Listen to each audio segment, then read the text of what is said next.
আসসালামু আলাইকুম সবাইকে, আশা করি ভালো আছেন, সুস্থ আছেন। আল্লাহর রহমতে আমরাও ভালো আছি এবং সুস্থ আছি।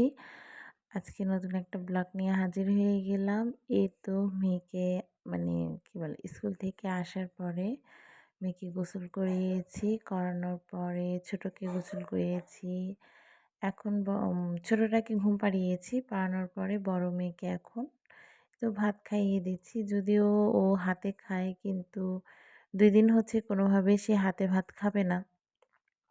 খালি বলছিল আমাকে খাইয়ে দাও, আমি হাতে খাবো না। তো যাই হোক, ওখানে ওকে খাইয়ে দাইয়ে আমি কিন্তু রেস্ট নিয়েছি। নিয়ে আম কিছু কাজ করেছি, করার পরেই তো রান্নাঘরে চলে এলাম। তো আজকে হচ্ছে টমেটো, আলু আর বেগুন দিয়ে হচ্ছে ভর্তা করব। যেহেতু হাজব্যান্ড নাই, তাই কি রান্না করি, কি খাবো, মানে সেরকম আর কি ভালো লাগে না একা একা, মানে যেমন তেমন হলেই হয়। আর ছোটো মেয়ে তো ও যে আহামরি খায় তা তো, ছোটো মেয়ে বলছে আমার বড় মেয়ে যে আহামরি খায় তা তো। আর এই যেগুলো হচ্ছে থালাবাটি জমে গেছে, তো সেগুলোই হচ্ছে রেখে দিলাম। ওগুলো হচ্ছে একটু ভিজতে থাক, কারণ মাছতে সুবিধা হয়। তো যাই হোক, এইদিকে মিষ্টি কুমড়াটাও এক সাইডে দেখলাম নষ্ট হয়ে যাচ্ছে, তো ভাবলাম মিষ্টি কুমড়া দিয়ে গরু মাংস বের করেছি, রান্না করে ফেলবো। নইলে অনেকদিন হয়ে গেলে মিষ্টি কুমড়াটাও নষ্ট হয়ে যাবে। শুধু শুধু আমার এমনিতেও কিন্তু খাবার অপচয় করা একদমই পছন্দ না। আমি সবসময় চেষ্টা করি যে যাতে যাই রান্না করি না কেন শেষ করে ফেলার, আবার যতটুকু সবজি কিনি শেষ করে ফেলার, মানে আমার অতিরিক্ত ভালো লাগে না।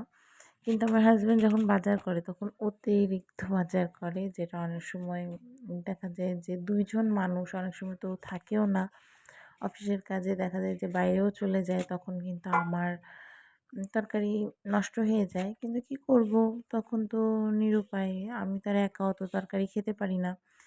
আর এই তো গত দিনের মাংস, মুরগির মাংস ছিল আর কি, তো সেগুলো হচ্ছে তুলছি, তুলে রেখে দিচ্ছি। মেয়ের তো খাওয়া হয়ে গেছে, তো এই তরকারিগুলো গরম ছিল, তো এগুলো হচ্ছে তুলে রাখছি যে আমি খেয়ে নিব, শেষ করে ফেলবো, সমস্যা নেই। তো এই তো আমার বড় মেয়েকে প্রাইভেটে দিয়ে দিয়ে আসছি, দিয়ে আসার পরে হচ্ছে এখানে ছোটো মেয়েকে, তো এখানে বড় মেয়েকে দিয়ে আসার পরে ছোটো মেয়েকে ঘুম পাড়িয়ে দিয়েছি। এখন কিন্তু আমার কাজটা ইজি হয়ে যাবে। তো এই তো রুমের লাইট অফ করে দিলাম, দিয়ে এসে দেখি আমার আমি যে আলু, তারপর টমেটো আর মিষ্টি কুমড়া দিয়েছিলাম মেয়েকে, ছোটো মেয়েকে খাওয়াবো, তো একদম পাতিলটা আমার পুড়ে গেছে। ভাগ্যিস তরকারি মানে যেগুলো যে বউকে কি বলেন হেল্প করে সেটা হিসেবে আলাদা, কিন্তু ওদের কিন্তু ওইভাবে কাজ করতে হয় না, তাই না? মানে আসবে, অর্ডার করবে, খাবার পাবে, ওরা খেয়ে নেবে, শেষ। তো এই তো একা একা ইফতার করছি, মেখে কুলে নিয়ে আছি, আর আজানের জন্য অপেক্ষা করছি। আজান দিবে, ইফতারি শুরু করে ফেলবো। আর এই তো একা একা আর কি ইফতারি করবো, মেয়ে এখনও আসে নাই, মেয়ে নাকি ম্যামের বাসায় আজকে ইফতারি করবো।